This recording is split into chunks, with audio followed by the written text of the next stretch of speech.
Hola, ¿qué tal? El día de hoy nuestro equipo presentará el tema llamado absorción y absorción. Este equipo está conformado por Ulises Cáliz Madrigal, Eduardo Díaz Torres, Daniela Fuentes Ambrís, Diego López Padilla, Daniel Villaseñor García y su servidor Julio Rubio Martínez. Nosotros somos alumnos de la carrera de Ingeniería Bioquímica en el Instituto Tecnológico de Morelia. Absorción. Esta ocurre cuando una sustancia que se encuentra en estado gaseoso, a la que vamos a llamar absorbato, es incorporada a un volumen que ocupa otra sustancia en estado líquido y a la que se denomina absorbente. Esta se utiliza para eliminar ya sea uno o varios componentes de una corriente gaseosa utilizando un disolvente. Esta puede seguir diversos objetivos, como son recuperar un componente gaseoso que es deseado, eliminar un componente gaseoso que es no deseado. También también se puede tratar de la eliminación de una sustancia que llega a ser nociva en una corriente de gases residuales. Se emplea sobre todo para purificación de gases, ya sea que el gas sea un producto o un residuo del proceso. Una aplicación típica es la reducción de dióxido de carbono en una corriente gaseosa en columnas de absorción.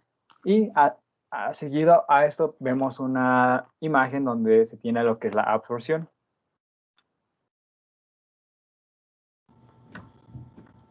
Ok, continuamos con el tema de absorción, que puede definirse como la tendencia de un componente del sistema a concentrarse en la interfase, donde la composición interfacial es diferente a las composiciones correspondientes al seno de las fases.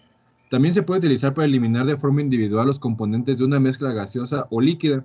El componente a separar se liga de forma física o química a una superficie sólida. El componente eliminado por absorción de una mezcla gaseosa o líquida puede ser el producto deseado, pero también una impureza. Este último es el caso, por ejemplo, de la depuración de gases residuales.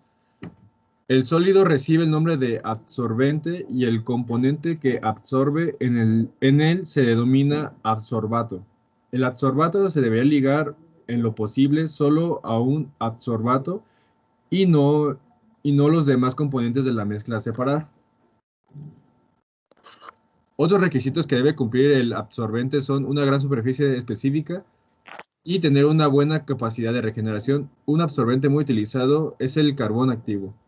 Dado que la absorción se favorece por temperaturas bajas y presiones altas para la regeneración, lo que quiere decir para la desorción se emplea temperaturas altas y presiones bajas. De este modo, para la regeneración de absorbentes se puede utilizar, por ejemplo, vapor de agua o un gas inerte caliente, como lo podemos apreciar en esta imagen de la absorción.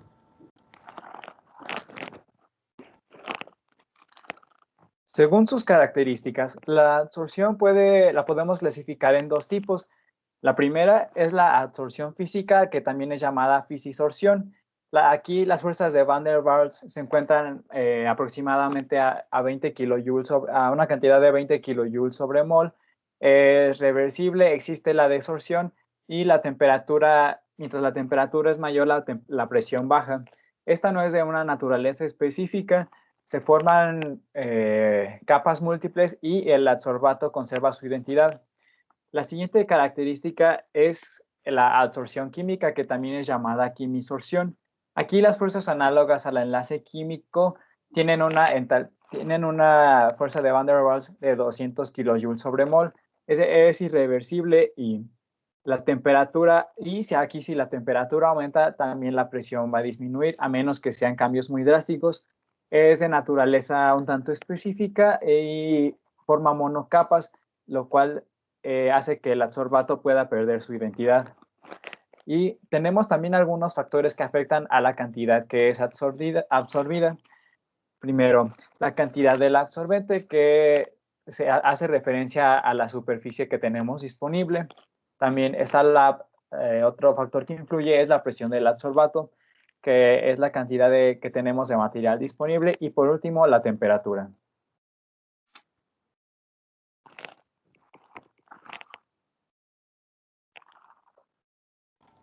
Isoterma. Es la relación general entre las cantidades de gas absorbido por un sólido a temperatura constante como una función de la presión del gas. También puede definirse como la relación en el equilibrio entre la cantidad de gas absorbido y la presión del gas a temperatura constante.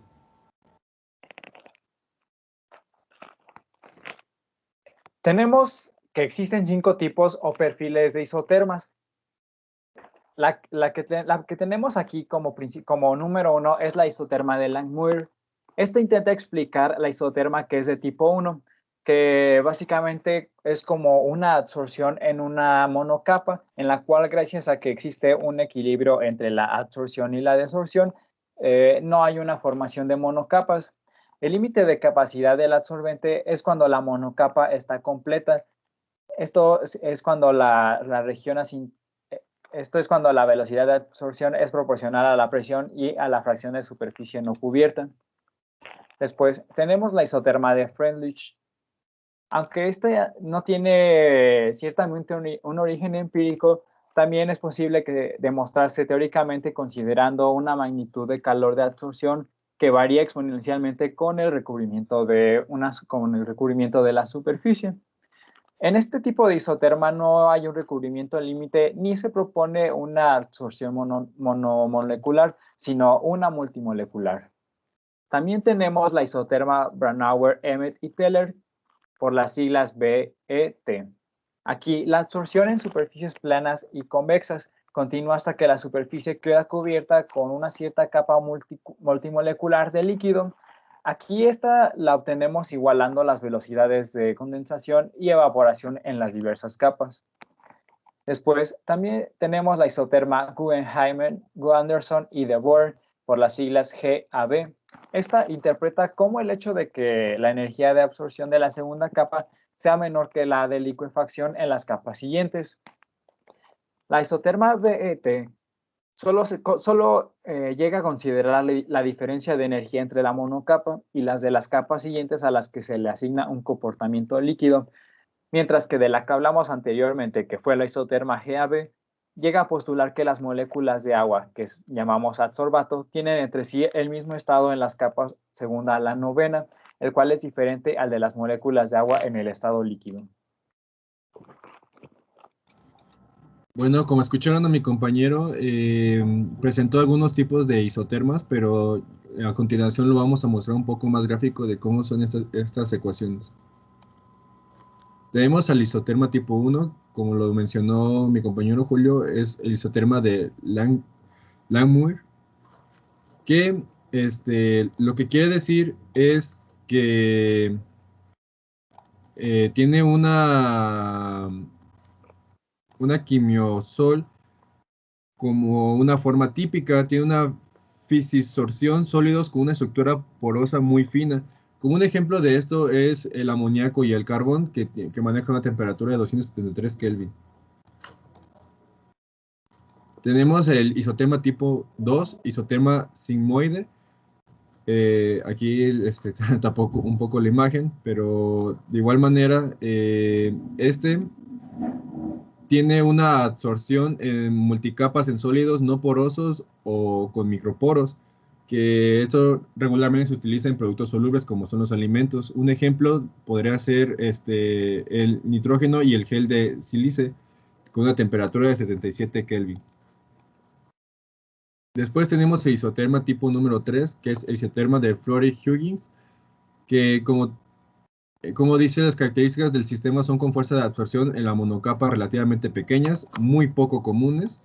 Y un ejemplo que podría ser podría ser el disolvente o plastificante como el glicerol y también el gel de sílice que se maneja a una temperatura de 352 Kelvin. Después tenemos el isoterma tipo 4, cuarto, dejan de crecer al tender ¿cómo se dice?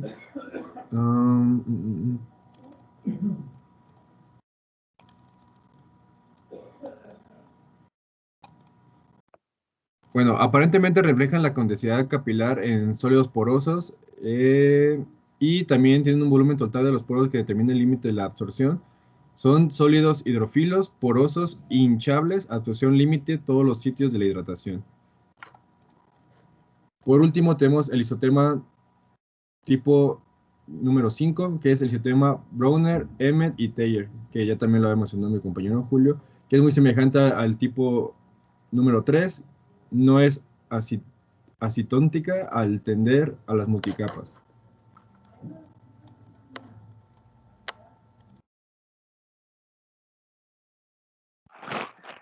Ahora hablaremos un poco sobre lo que es la histeresis. Esta se presenta cuando el proceso de absorción sigue una trayectoria y el proceso de desorción otra en un sentido diferente. Se forma lo que se conoce como un ciclo de histeresis. Esto es en consecuencia de que durante la desorción sucedan interacciones entre los componentes del alimento, de modo que los sitios físicos polares donde ocurre la absorción se pierden. Así tenemos a continuación una gráfica donde se observan los diferentes sentidos que toman la absorción y la desorción.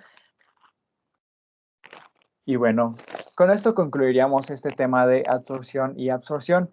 Por nuestra parte sería todo, a menos que mi compañero Ulises tenga algo más que agregar. Sería todo de nuestra parte. Muchas gracias por su atención.